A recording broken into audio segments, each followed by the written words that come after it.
a message through Messenger so that we can address your concerns or your comments or your yays or nays or whatever it is you have to say. It's all good. So we want to give you much thanks.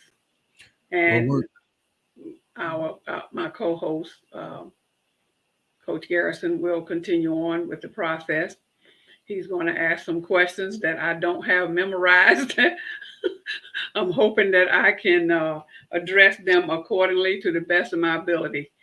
So we'll move forward at this time. well, ladies and gentlemen, once again, the housekeeping areas. This is Awesome Radio 106.9 FM and 100.3 Rocky Mount. And you can find us on Roku TV. You can find us on GPAT23 Facebook, GPAT23 YouTube, and of course the Facebook Awesome Radio. So you can go, and thank you for watching the rebroadcast. I know, thank you for those who have recognized me in the community and recognized us and said, hey, you're speaking some good stuff. So if there's just one, then I'm Amen. satisfied. So, without further delay, we want to get into our subject. We're talking about generations, and we're also talking about American social problems, world social problems, international social problems. It's how we handle and how we um, manage conflict resolution in society. In fact, a lot of our behavior has a lot to do with our parents, and a lot to do with their parents, and a lot to do with their parents. So we'll go over just a couple of things here. The baby boomers were born in 1946, between 1946 and 1964. They would be 59 to 77 years old. Now, before that, there was the silent generation. They're in their, I guess, 78 and up. So you may hear some references to that generation before that, also known as the greatest generation. But then after the baby boomers, we have Gen X, 1965 to 1980. And if you are Generation X, you would be 43 to 58 years old. I'm in the Gen X zone. This is not horoscope type information. No, it's just the category and the time that you were raised in which you were affected by that environment, which influences the way you make decisions. All right. Millennials, they were born between 1981 to 1996. They would be ages 27 to 42 years old at this time. Generation Z, Gen Z was born between 1997 and 2012. They would be between 11 and 26 years old. So I am a Gen X. I believe Miss Nada is a baby boomer, and we're going to get right into the questions right away. And I want you guys to perceive her answers as answers from her perspective and the part of the world that she's from and her lifestyle and her purview from her position, having seen five other generations after her come up to be almost adults and some young adults. So I'd like that to be the respective core point so that we could just let her freestyle and free flow with her perspectives and you have yours. All right, without further delay, I want to ask you, Miss Nada, what's the biggest challenge facing our generation today? I would say definitely communication. Communication in big capital letters, bold letters. That to me is the biggest challenge because communication covers a lot of areas, and it's an issue in the workforce. It's an issue in families. It's an issue in communities. It's an issue in churches. It's an issue with couples. So I would say communication is the biggest challenge of today, and that's all ages. You know how, in just general greetings, you can tell someone's genre, you can tell someone's, let's see here, you can tell someone is dated, what generation they're from, sometime based on how they say hello, and in reference to communications. If a young person walks into the room, when you were growing up, weren't they supposed to speak to everybody? Absolutely. And not only if there are adults in the room, it's ma'am and sir. Yes, ma'am. No, ma'am. How are you today? Yes, ma'am. No, ma'am. Whatever the question is. Yes. That today is obsolete. If they were playing out in the community and they did something wrong, did they have to answer to other adults in the neighborhood? Absolutely. And then when they get home, they have to answer to the adults in the home that they're from, whether it be aunties, uncles, or mom and dad, grandparents. They still have to answer two times. Yes. What happened to that communication style? What happened to that communication Yeah, style? since you've seen all of us grow up, what happened to it? Somewhere between the generations. I'm not looking at your list, but Mhm, that age mhm. group from, I would say, 45, Okay, 40s on down. Those 40s. parents, Okay, the 40s age on group, down. the age group below me, Oh, that would be the Gen X. That would be me, 43 to 58. and on below you, on down, all the rest Okay. of them. That particular, those groups, somewhere along the line, even though they were raised, meaning your age group, even though you all were raised a certain way through us to do this and that and the other, this is how it's done. Many times, that particular generation does not feel as though that's prevalent. They don't want to raise their children that way. And so it trickles on down. When they Um, become grandparents, their children do the same thing. I don't want to do my child like that. So what happened to it? It faded out. I gotta say, now I'm you talking to a Gen X and our father, the millennial, a Generation Y. Those children did not really want to listen to us as parents. They basically they were, and you can read a lot of data about millennials, Generation Y. They respected the opinions of their peers just as much or more than their parents. Do you They're see the expression on my face? you like you don't care. You're like, how did that happen? Or it shouldn't have Right, mattered. right. We should have whooped them. You, not you per se, but your age group. I'm gonna say you because you're the one I'm talking with. Yeah, I I feel very strong about your generation way of doing things. Okay, they didn't want to listen. Well, hey, we didn't want to listen either when we were coming up. But guess what? We were made to listen. that's right. You're gonna sit down. You're gonna sit down, and you're gonna close your mouth, and you're gonna sit there, and you're gonna hear what I have to say. I don't want to hear your lip, so you just shut it, zip it. I, And it's also about the tone that your generation used today. You have to have that tone in your voice where you are not going to tolerate the foolishness. And these parents today, your group on down, it's terrible. It's terrible.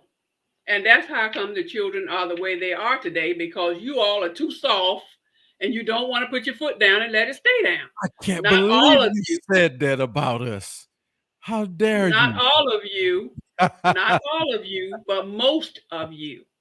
Most of you are too soft with these children, and that's why they do what they do. Now, I'm not saying all of them, but most of them, those children that are in the school system that's acting out, showing off, with a whole lot of mouth. I told you, my youngest son was one of those children that had a lot of mouth, and I had more mouth than he had. So he Uh-oh. did not outdo me. And that's Uh-huh. what the parents today, your generation, you're not keeping your foot down. That's what the problem Mm, is. mm. They don't want to listen. Oh no! What? Oh no! Mm-mm. No, you gonna listen, and I that's the way you have to handle some of them with all that mouth. Now, all the children are not like that. Some children are very easy and they go along and they do fine, excellent behavior. But there are some that's just going to keep on testing that parent until the bitter end, until they get their way. The discipline, and I agree with you. I know what happened. I know what I got when I You opened just my wanted lips me to and I say it. spoke. I wanted you to say it. Yes, I got popped in the mouth. Blah blah blah blah blah blah. Well, only took a little bit. The Right, discipline in a way that they did it back then. If you did it with the proper timing, respect was not respect, disrespect, or abuse, or trauma, or bullying your child was not what you were doing. right, So, but exactly. it wasn't popular during the time I was bringing up my son. Even though I did use corporal punishment, I did spank the little spank. When he moved stuff on the coffee table, I said put it back. I didn't have to move everything in my house because he was trying to Right, get it and lock eh, every cabinet. I right, didn't. But right, the season for our type of discipline was not working. It didn't go in my house. From my uh wife, it didn't fly, so it was a conflict and he got away with a lot of stuff. So, but it turned out to be pretty good as far as the discipline is concerned, and not he didn't go to jail and never done none of that stuff that I know of. I think he could have. Okay. But anyways, we want to move on. I got to respect your answer. We got a lot to get to. All right. Let's see here. As a whole, are we over dependent on technology, you think? And as you see older people getting into technology game now, when it comes to human behavior, now I'm gonna wait till you give me your answer. Are we over dependent on technology? absolutely yes. And that includes me. And I had to go right to the cell phone. That cell phone has gotten to 95%, if that's a good percentage. I won't say 100 because Mhm. there are a few seniors I know that just refuse to use a cell phone. Um, they don't like the texting. They don't like the way it rings. They don't like the way it talks back to them. They just don't like it. They'd rather keep the house phone, and that's what they're sticking with. So the answer is yes. Are we overusing it? Is that what your question? Yes. Yes, we are. But in today's time, it appears to be a necessity. All right. And I can see some good things. Inflation is at the top of the list for the Gen Zs and millennials, named as their biggest area that they're facing today, and that's you know the overdependence and addiction to technology is ranked second as the top problem among young people for the first time. However, racism and COVID-19 are still top concerns for those generations. Now, was there more stress in your generation, baby boomers, than in life now? And what age group is more stressed out about life, you think, from your position? Can we go back step back to that last question? Sure. You were saying that inflation was the largest problem as Yes. it applies to technology. Inflation is before technology with the Generation Z and the millennials. That group that you were saying that didn't get disciplined, the millennials, the 27 to 42-year olds. Okay, well, uh, inflation is nothing new. Inflation is nothing new the way things are run today. So I want to just say one thing about inflation. Okay, well, we'll leave it at that. It's nothing new, and that communication piece, that's my opinion on it. It's still critical. Okay, move on. All right. How about the stress? Was there more stress in your generation as baby boomers than in life now? And what age group is more stressed out about life in general? I know you were just about around Jim Crow times, and we weren't by Jim Crow times, but we sure enough in still civil rights battles and new civil rights movements going on nowadays. So repeat your question. Is there more stress in your generation as a Okay. baby boomer than it is in life now? And what age group do you think Is is it more more stressed out? stress? Yeah, was it Is more it stress more back then? stress? Is it more stress now than then? Basically, is what you're saying. Yes. Is it, um, I would say that's an open-ended question, and I say it's open-ended because stress back in the day was handled differently than it is today. We have to remember that there's nothing new under the sun with all of the stress factors that exist. There's a new way of doing it, a new way of handling it, yes. So I would say that that's an open ended question because we were stressed out then, like I said, and today, people that are stressed out, their patience is not as long to deal with the issue. They become stressed out quicker, I think, today than we did back in the day. And again, that communication where you address the issue with someone because you can't handle it yourself. Not too many people are doing that today. Back in my time, it was a unity. It was a family thing. It was where the neighbors would chip in and say this and that and the other. Today's times, everybody fend for themselves. You either sink or swim. That's is there how about the word anxiety? I don't remember seeing and hearing that word growing up. You're But right. if there were more anxiety now, I know there's special needs, but now mental health issues are so prevalent and they are so real. And that's And true. And that's not to say that it didn't exist back in the day, but it wasn't addressed the same.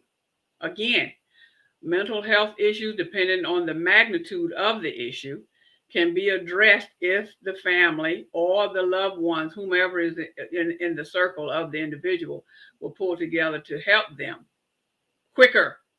It was done quicker to come to their rescue back in the day than it is now. Today, they're going to send you to a psychiatrist or psychologist or pump you full of pills rather than hmm, to have a human resource available to assist. Human meaning your family or your friends, whoever is close to you. where That's these what I. mental health issues coming from, you think? Is it demons? Is it spiritual issues that we're having?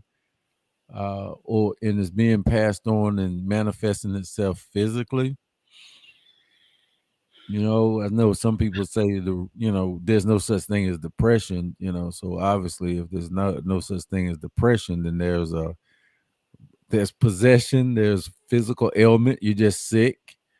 Um, or depression is just not a word. I mean, I don't subscribe to that. I think depression is a clinical deficiency in dopamine and certain things that's supposed to be working in your brain. Right. Could be caused by a demon, I suppose. But where do these source of these mental health issues coming from? I think other people, and it varies.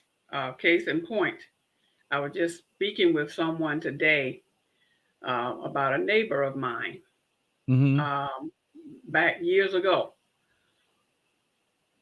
In their mind, whatever reason they had, they just wanted to make my life miserable. And I don't know if it's because they didn't want me in the neighborhood or they thought that whatever, I don't know what they thought. Anyway, they did everything they could to get me out of the neighborhood to make me want to leave. Oh. Now, on a norm, Hmm. probably the average person, which I don't consider myself average, but the average person would have done just that, moved on, because the stress was getting to be too much. It wasn't worth it. I don't have to live here. I'm out. Well, see, that's not always the best way to handle a situation. You don't just run because it's going gets tough. You don't get any stronger if you're going to run. So my determination was to stick it out, and I did. I moved when I got ready, not when they wanted me to. So that type of situation can ruin a person mentally, um, and it can destroy their lives. Period. It'll affect their home life, their jobs, their family, if they let it. That question right there leads me to, or that answer leads me to my next question. What generation do you think is presently the most wealthy? So if we can go back over these, the baby boomers between 59 and 77 years old at this point, the Well, I can generation answer X. it. I can answer. I can answer it. Okay, let me say this for the audience. The Gen X Okay. guys and gals are 43 to 58 years old. And the millennials born in 1981 to 96, 27 and 42. And well, we won't even count the little folks, 11 to 26. Who is the wealthiest generation right now? I would say it's between the baby boomers and the generation down from them, whatever that number is. Um, the baby boomers are the retirees. Um, the next group down would be the working class, and the next group under them would be the working class. Now, looking at those numbers in my mind, I think it's what, four groups? Is it four groups or five? Well, it's actually I got four because Four. you know. So I would say the first group would be the baby boomers, which would be the retirees. Mhm. They would be wealthy for the most part if they handled their finances well during their working careers. If they managed to do the right thing with what they were making, then I wouldn't say they would be the wealthiest, but they would be up there. Some of them, depending on the job that they had. Now, the group that's below them are still working class. Um, if I wanted to choose the wealthiest, the absolute wealthiest, because obviously the working class make more money than a retiree. So that's a given. So that group, whatever that group is called, below the baby boomers, I would Yeah. say would be the wealthiest. Generation X. Right. They would be the wealthiest. However, that does not alleviate the baby boomers because there's some pretty wealthy baby boomers out there. They're living quite well as retirees. Let's take this right here. Now I'm gonna roll the drums. The answer is the wealthiest people in the country right now, ladies and gentlemen, is the baby boomers. 59 to 77 years old. They got the dough. They got the cash. 50.4%. Yes, they represent the wealthiest people in the country. Generation Xers have 29.9% of the wealth in this country right now. And the silent generation, which would be those 77 and up, okay, actually The have year 77. 77 years old and up, actually have 13.1%.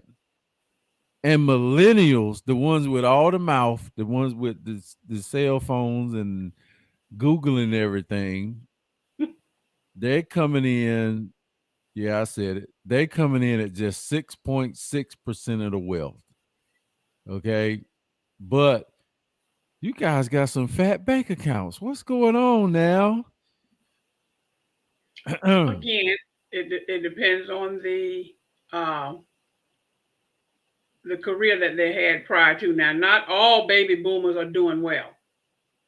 That's why some of the baby boomers are going back to work Mm. because they're not able to meet their demands with what they are retiring with. So they work part time to keep up. So So not that's all of them, huh? go ahead. Go ahead. Not all of them are wealthy. Gotcha. So that's keeping, okay, let's transpose the social issue here. That's keeping younger people struggling because y'all got all the money in the bank and it ain't enough left for us, the Xers and then the Gen Z or the millennials under us, ain't enough left. Y'all done scooped it all up like Monopoly. And you And see my face, right? Right. so Uh-uh. looking at American social problems, look at where the wealth is. And if you want to put that in classes, you want to put it in the middle class, you want to put it in the upper class or the poverty levels, look at all these social issues that we're making decisions on, and look at the ones who are empowered and perhaps have the influence. I'm going to safely assume that politicians, and we got an older president, so he's in his 80s, so he's from the silent generation. But look at the way we solve problems and look at everybody trying to be successful. So we got rappers, sports stars, music industry, the sports industry, the stock market, and the baby boomers in the real estate market, and y'all got all the money with the athletes. Okay,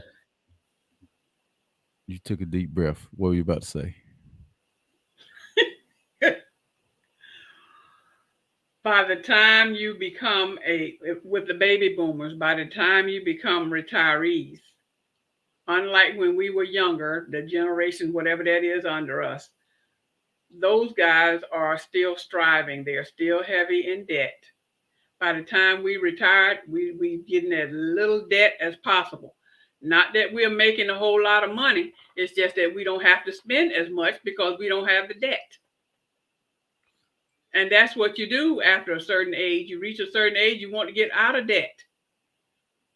And that's what helps you to have more money in your pocket. Not that we are so wealthy, it's just that we've become smarter and wiser with what we do get. Because Social Security and retiree don't make as much money as somebody that's working in your group now. So, what generation has the highest marriage rate? And when I thought about that question, I said, okay, first of all, it's not a very clear question because marriage rate, what age, what generation have the highest marriage rate? You mean a lasting marriage, been married the longest? What age group? Yep. What generation had the and still have, I guess you can say present and past, but we can say who owns the highest percentage of being married? 59 to 77 year olds, which would be the baby boomers, Generation X, 43 to 58 year olds, 27 to 42 year olds, 11 to 26 year olds. Well, Now, it's certainly not the last two because they no, haven't been around long enough to have a lasting marriage. So you yeah, can scratch one the youngest and next to the youngest, they don't count. we got to stay married though. We can't. I don't know about lasting marriage. We got to say. I think the statistic might just be referring to marriage, because what I'm saying is, go ahead. Give me your answer. Bing, bing, bing, I bing, bing, bing. I think that because at baby boomers, okay, and I say that that's not a direct answer to that question because the baby boomers, most of us are widowed, so we don't have the marriage anymore. So No, you got married though. With the ones who got married, that's all we're looking at. Which generation gets married more? and Or stay got married. married? No, I ain't say stay married. That's Oh, statistic. The divorce is in there, but I didn't read that part. that's what I'm talking about. But That's why I couldn't give that's a a direct separate. answer. Yeah, Huh? that's a separate statistic. Which generation gets divorced more? So I'm asking which generation gets married more? Because I Get got a married more. Okay, okay. If you're putting it that way, yeah. then it would be the group that whatever that group, the millennial group that's getting married. What are the 20s and 30s? The millennials are 27 to 42 year olds right now. Okay, 27 to 42 is usually, some get married earlier. Usually that group would be ready to get married by the time they're 40. Very few seniors are getting married for the first time. Okay. All right. Does that answer your question? Yeah, I you gave me an answer. Thank you for your question. All right. The group, okay, baby boomers got married 48%. 48% of you guys got married. Um, the silent generation of before you, 65% of those folks got married. 78 and up or 77 and up. The group that you were talking about, the millennials, the ones they're that's the so least. hard, they're hard headed, they are the least at Right, 26% marriage right, rate compared right. to 36% of the Gen X. Yes, So they are so, and Generation X is us. We got married, so we did pick up from you guys marriage, right, and then down from that, we didn't transfer our wedding rings down to our children. we right, our wedding vows did not because only right, 26% of them 26% of them got married. The right. millennials, our children. So they just put off and procrastinate. But Generation X, excuse me, yeah, Generation X at 48%. Uh, so you guys did the same thing down from your parents. Got married way more than your generation did. Yeah. So each generation, as it dwindles down, the marriage is less and less. Yep. So Right. now here's a couple of facts that we've established uh tonight so far is you guys, the baby boomers, ladies and gentlemen, got the most money. They got married more than Generation Xers did. Okay, that's two corresponding things right there. They had the long-term careers, they're retired. Even the you can say, well, the Generation X is not old enough to have been retired yet. Not all of us. There are a lot of us that in our early 50s had a chance to retire. I would have been retiring from the sheriff's office right now if I was still there, if I stayed there. But 43 to 58, that would be early retirement. But they got married earlier than we did. When it comes to the wealth, the statistic didn't say that just because they were here a long time and getting Social Security that's why they were wealthy. I think it's likely because they established homes and real estate, savings accounts, and then we got them fake credit cards for the Generation X people like myself. Got Right. married, got into $30,000 in debt within the first 4, 5, 6, 7 years, and took another 8 years just to get out of it. Yeah. So, marriage vows, if you got married, you had two people building wealth. And the less you get married, the less, perhaps the less wealth that you're building. So, you can see, ladies and gentlemen, why you don't have no money because you didn't get married. Some people think you shouldn't get married and you can make more money. What do you think? Single ladies, single guys. All right, let me go on to the next question here. All right. Oh, okay. I got something to read. As far as breaking down marriage and divorce by generation, they also continue some of the Generation X's patterns. They too put off marriage until later. Millennials have a 26% marriage rate compared to the 36. Okay, that was a little read there. Which social class is the most religious? Put Hmm. poor, middle class, or wealthy? This is a question I wanted to throw in there. Which one is the most religious? Yes. How about if I say which one is the least religious? I don't have an answer to that question. I do. What is it? The wealthiest. You think so? I know so. Okay. Because, and I say wealthiest because if you think about it, look at the whole picture, not just families, but look at the whole picture, all the rich guys out there, all of the limelight folks, the actors and the actresses, and making all these millions.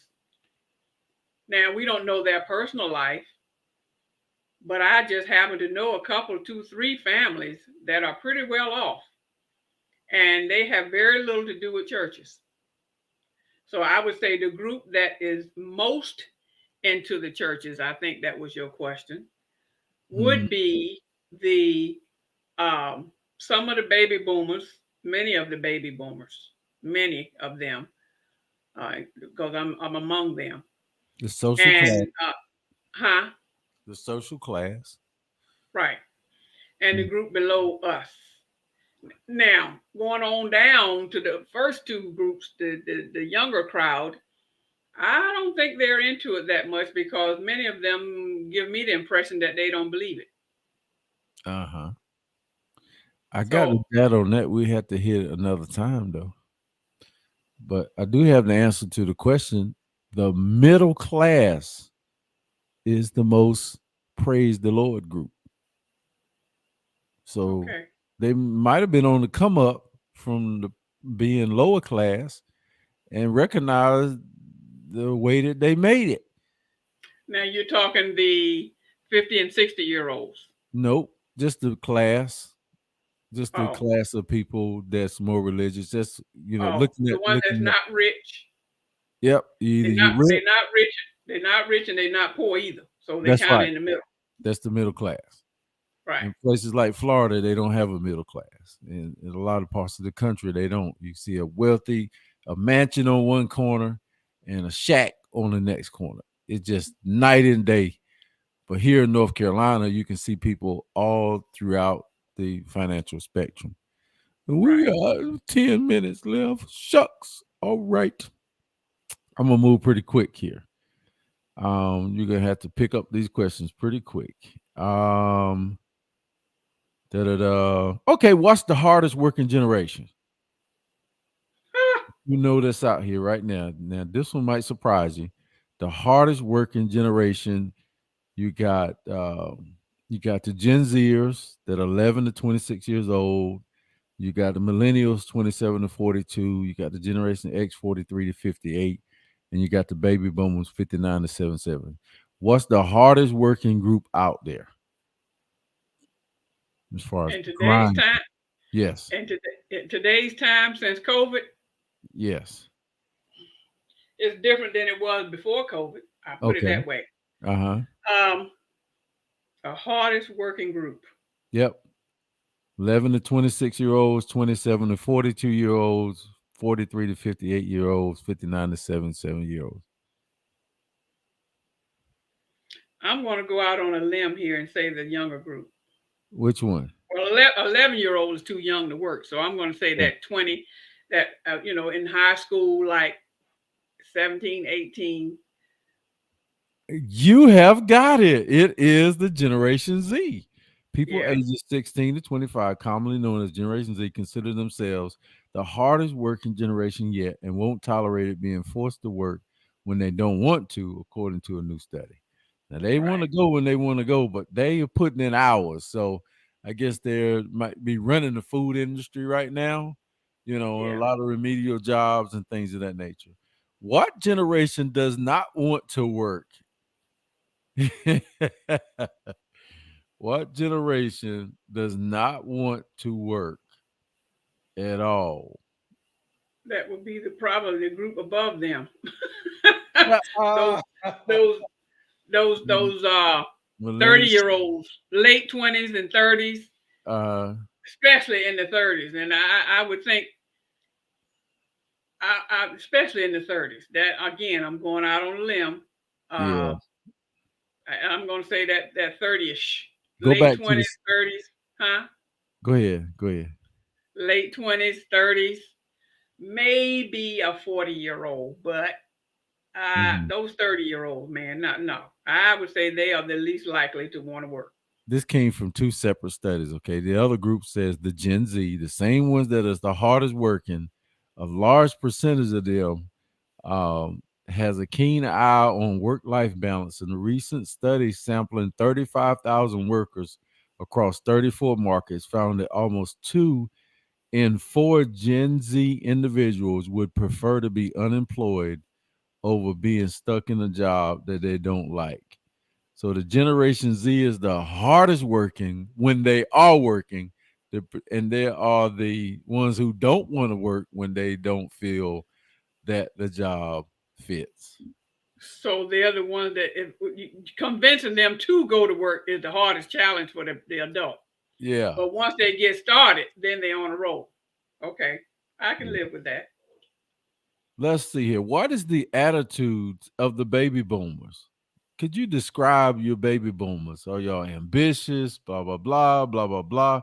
If you could give me a couple of sentences that would describe baby boomers. We are at a stage in our lives where we have worked, we have lived, we've had many, many experiences. And my grandparents always said we are going down on the other side. Once we get 50, we are going down on the other side. It's time to settle down. It's time to take life more seriously, take it easy, and stress less. I like that. This is what this says. Now, the attention has given baby boomers an optimistic and self focused attitude. The core values of baby boomers include optimism, team orientation, personal gratification, health and wellness, and personal growth, youthfulness, work, and involvement. So you guys got a balance. I had no idea that y'all were considered spoiled and self-centered and partly narcissist. There's Now, some of the other characteristics that I have read about baby boomers. Boy, spoiled? No. I gather that from just the description. So maybe No. not spoiled then, because y'all didn't have a lot of things that y'all had to pull out of the mud. Literally pull out of the garden in the backyard. Yes. Why not? Say again? Why didn't we have anything literally to pull out of the backyard? I beg to differ. No, I said you had to do those things. Oh, Yeah, oh, yeah, yes. yeah, yeah. You So had what makes to. us? So what makes us spoiled? No, I changed that word. I took that back. I was Thank looking you. at I was looking at the look at you perking up your lips. Now the self-centered part, I read that. I can't find it. Um anyways, we got to move quickly here. A couple more questions. What do baby boomers fear the most? Um, being alone.